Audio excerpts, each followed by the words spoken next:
Hello guides, welcome to Krishna computer education channel.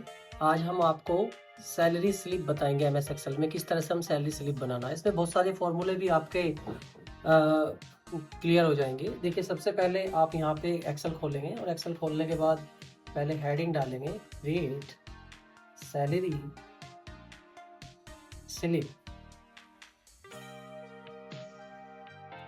ये okay.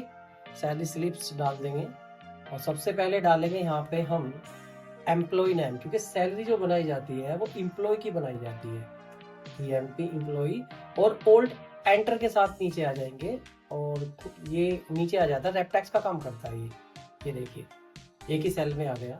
इसके बाद डालेंगे हम सबसे पहले बेसिक सैलरी, ओल्ड एंटर करेंगे, बेसिक सैलरी डालेंगे। ये बेसिक सैलरी हो गई। ये हेडिंग्स होंगी, ये जरूरी है हेडिंग्स, ओके। उसके बाद हम डालेंगे यहाँ पे आगे टी ए मतलब होता है ट्रैवलिंग अलाउ, एंटर करेंगे। ट्रैवलिंग अलाउ होता है 10% हमने ट्रैवलिंग अलाउ चार्ज किया है।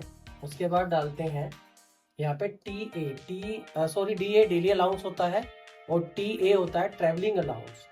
डेली अलाउंस मतलब जो महंगाई भत्ता होता है वो दिया जाता है एम्प्लॉय को, और ट्रैवलिंग अलाउ जो अब आपका एम्प्लॉय है कंपनी से अपने घर तक का जो रेंट है वो दिया जाता है, उसको ट्रैवलिंग अलाउंस में बोलते हैं। इसके बाद इन्हें जो मिला के बनेगी वो आपकी ग्रोस सैलरी बनेगी, ग्रोस सैलरी बनेगी। तो पहले आप पूरे हेडिंग्स पूरे कर लीजिए। ग्रोस सैलरी बनेगी, ग्रोस सैलरी हो गई यहाँ पे। इसके बाद हम लोगों का जो कंपनी में कटता है वो पीएफ कटता है, प्रोविडेंट फंड। वोल्ट एंटर करेंगे, प्रोविडेंट फंड मान लीजिए हमारा कितने परसेंट कटता है, 8%। अब उसके बाद जो हमें बच के मिलती है वो क्या मिलती है, नेट सैलरी बच के मिलती है हमको, तो नेट सैलरी डालेंगे, ओके। चलिए अब पूरा करते हैं। एम्प्लॉय नाम ले लेते हैं हम।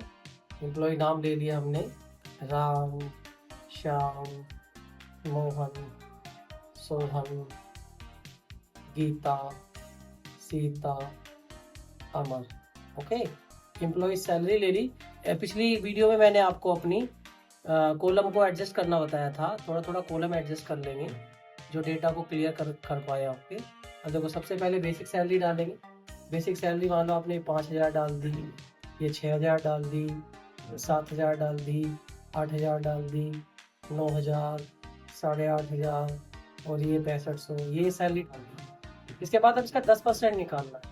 इक्वल लेंगे जो सैलरी ली, इंटू करेंगे 10 और डिवाइड बाई 100 करेंगे, एंटर। ये आपका 10% आ गया और इसको क्या कर देंगे, ड्रैग कर देंगे। उसके बाद आपको 12% निकालना है। इक्वल लेंगे, बेसिक सैलरी लेंगे, इंटू 12 लेंगे और डिवाइड बाई 100 लेंगे, एंटर। ये आपका जो है टीए निकल के आ गया, इसको ड्रैग कर देंगे नीचे।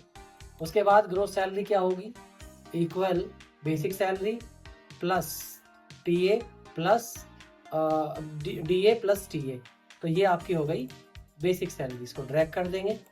उसके बाद अब बेसिक सैलरी का पीएफ निकालना है, पीएफ 8% निकालना है, ये लेंगे इंटू 8 लेंगे और डिवाइड बाई 100 लेंगे, एंटर। ये आपका पीएफ निकल के आ गया। अब नेट सैलरी जो हमें एम्प्लॉय को देनी होती है, तो उसमें जो ग्रोस सैलरी आई है उसको माइनस कर देंगे पीएफ को उसमें से, तो ये जो निकल के आएगी ये आपकी नेट सैलरी निकल के आ जाएगी। इसको सेलेक्ट करेंगे और मर्ज करेंगे, बोल्ड करेंगे, थोड़ा साइज बढ़ाएंगे हेडिंगों का, थोड़ा हेडिंगों का साइज बढ़ाएंगे, इधर से बोल्ड करेंगे इसको इस तरह से, और इसके ऊपर क्या डाल देंगे, बॉर्डर डाल देंगे। तो इस तरह से आप किसी भी एम्प्लॉय की जो है सैलरी स्लिप तैयार कर सकते हैं। उम्मीद है वीडियो पसंद आई होगी। Have a nice day, have a good day.